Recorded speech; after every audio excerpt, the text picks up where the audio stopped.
Just want to quickly highlight the news which came through and was flashing on ONGC and HPL. Essentially, the deal would be done via a block deal sometime later this year, between, I think, on November and December, is what the news was. The critical thing for minorities, of course, is whether there will be an open offer. And so far, indications and media reports, etc., have suggested that there will be no open offer. But again, there was no real.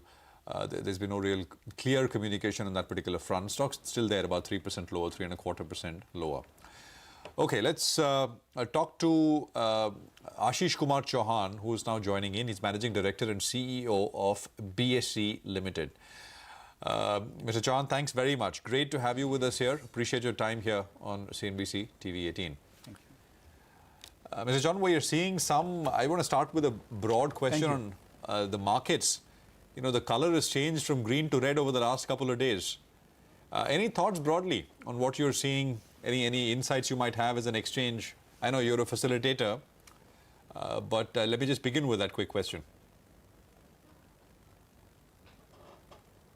No, I think basically the last almost 7-8 years, the world has seen one of the unprecedented sort of bull run in the international markets. And so India came to the party a little later after 2013 or 2014. India came a little late, but the fact is it's a liquidity-driven situation which has fueled the boom. And currently, the way we look at it is there is the geopolitical situation which is basically creating these issues. And the situation may improve once the geopolitical issues get sorted out or get put on the sort of sidelines. So that's how the current issues are not only related to India, across the world. The same issues are actually creating the market movements. Okay, fair enough. Mr. Chauhan, let me now come to an issue which has been debated hotly, not just now, but over the years, which is essentially, should market trading hours be extended? I don't want BSE's view or what BSE is going to do, etc. But as you see it, what are the intellectual arguments, the intellectual hypothesis for doing this? I mean, there has to be good reason for doing this, right? So as you see it, as somebody who's been at a vantage point to be able to see how the market functions, is there strong enough reason to do it, in your opinion?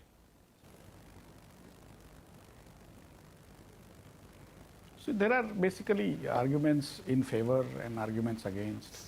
The issue was raised, I think, 7-8 years back also once. And that time, I think 1 hour was extended.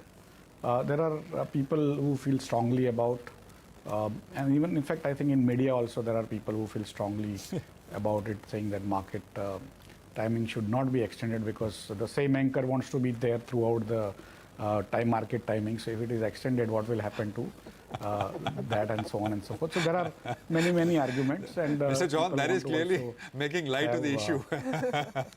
Sort of time for the... Go on, sir, go on.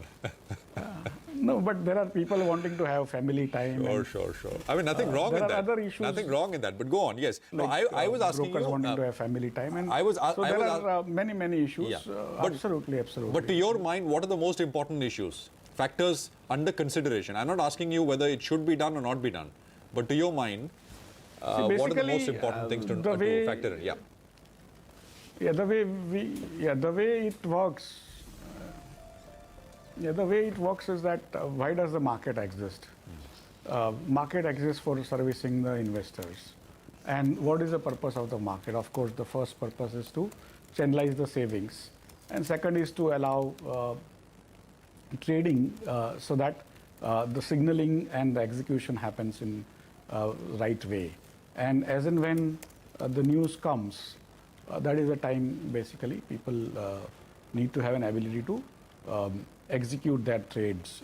And if you do not have it, then you are basically putting the investors in a disadvantageous position. So that's where the arguments from all over the world suggest that most exchanges in the world, they have official timings, which are called market hours. and then they have after market hours. So after market hours is something which you don't get to know, but most exchanges run pretty long hours, equities, currencies, commodities, and so on and so forth. So there are arguments and realities of what I call the automated trading, which allows you to do it. But I Sure. recall in 1990s, early 90s, Indian markets used to run only 2 hours. And then when it was to be made in 90s, early 90s, Indian markets used to run only 2 hours. And then when it was to be made 5 hours, there were opposition and so on and so on. So every time there is some changes to be done, there are opposition. Sometimes even the same person might be doing something else for longer hours. Like in India itself, the commodities markets have been running for 11:30 p.m. from morning till very, very late in the night. And so many brokers who actually want markets running longer come back to me saying that, how is it that you are allowing commodities to run? And so there are, I mean, for us, we are in a sense going to take opinions from every participants. And the fact is that the investors, whom all of us are supposed to serve, are the least vocal about it because they are distributed. Whereas the people who are most vocal are all of us, including me, who probably will not have an increase in salary if the market timings go up. And so I may not be interested. But that cannot be the reason for sort of making decisions. So I, from what you're saying, it's pretty clear that you lean in favor of doing it, right? You think it'll benefit investors and the trading community in general. For me, the decision making will have to be done keeping in mind everyone's perspective. Sure. And the prevailing conditionalities. Also, what is the international practice? And on that basis, one will have to move forward. And I'm sure everyone will abide by it. So all the association of brokers and investors and all will be considered appropriate time. Right. So I don't think Sure. this is a decision which is one-off. But Sure. yes, please. Sure. No, just a quick point. One way to do it is to have aftermarket hour trading, right? I mean, there is one way to do it. As you said. Yes. So that's how internationally they do it. They keep a, they bring it to a close and then restart after half an hour or 1 hour, and then they go on for a longish period. So basically, there are many sort of ways in which the world operates, and we need to study all that and figure out what is it that we can do for best for our investors. You know, one of the arguments, and not about whether one of the arguments against it is if you it will increase. I mean, if you open markets for longer, maybe you can react to news faster, etc. But basically, if you wanted to, just as an example, buy 500 shares or buy shares worth 500 rupees, you know, 5 hours or 7 hours or 8 hours, you essentially will buy what you want to buy or sell what you want to sell. Extending trading hours is not necessarily going to mean that you're going to do more, right, Mr. Chauhan?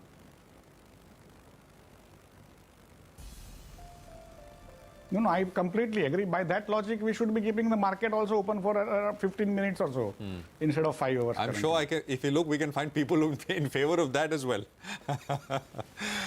But on a serious note, doesn't that argument cut I think ice? there are more complex issues, and it's not so easy to discuss. Yeah. Okay, let me ask you this. This That's argument that so after, for me, let me ask you this, if these are events more or news flow which social comes issues, after market social hours issues. and the argument that people, if markets are open for longer, can react to it, doesn't the pre-open serve the purpose the next day? We have a pre-open session. In fact, it does, but at the same time, let's say Singapore, which trades Indian products, many people tell me that put together exchanges, members, and everyone else are putting Indian investors at a disadvantage because people who can trade abroad are able to take the positions there. So there are, see, for me, there is no special arguments in favor which ways or against which ways.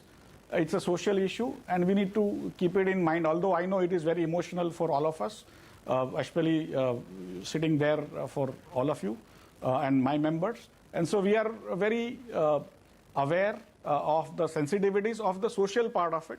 But other than that, I mean, for me, discussing this on television may not yield you the right, what I call results. Right? So idea is to discuss that, debate that, but ultimately let authorities talk to everyone and come with a sort of solution. That would be, I would say, that would be better than rather than all of us agreeing, which probably all of us have interest to agree on one side. No problem. Mr. Chauhan, I request you to stay with us. Markets, we're just going to take a quick break and come back and talk about a couple of other issues, but the Nifty is down 140 points now.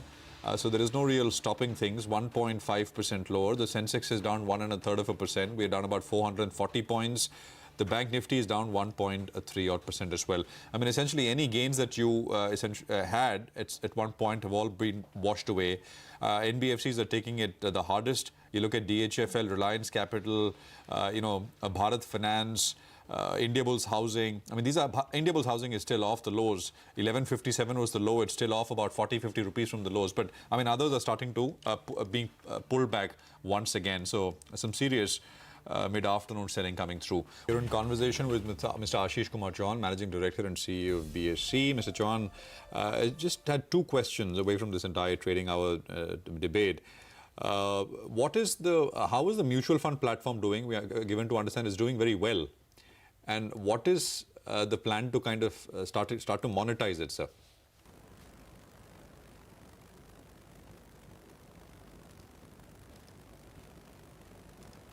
See, basically, the mutual fund distribution was allowed to stock exchange around 8 years back. And the exchanges have been trying to automate. And today, I think we are doing probably close to 1.3 million transactions, plus minus few percentage in a month. And the numbers in terms of at BSE alone. And so it has become a very significant part of the overall distribution framework, because why it is successful is because automation, which was not possible in a manual distribution system, is now happening through BSE's Star MF platform. And we are getting literally thousands of users joining, new distributors joining, or what they are called independent financial advisors, and also the national distributors joining every day. So it's a very heartening thing that the investors are able to quickly get into mutual funds and also get a certainty about whenever they are buying or selling any mutual fund units, they are able to get actually correct information and faster service, which is predictable and which was not possible in a manual sense. So then in that sense, the mutual fund distribution business for BSE has been growing at literally 100% plus year on year for several years now.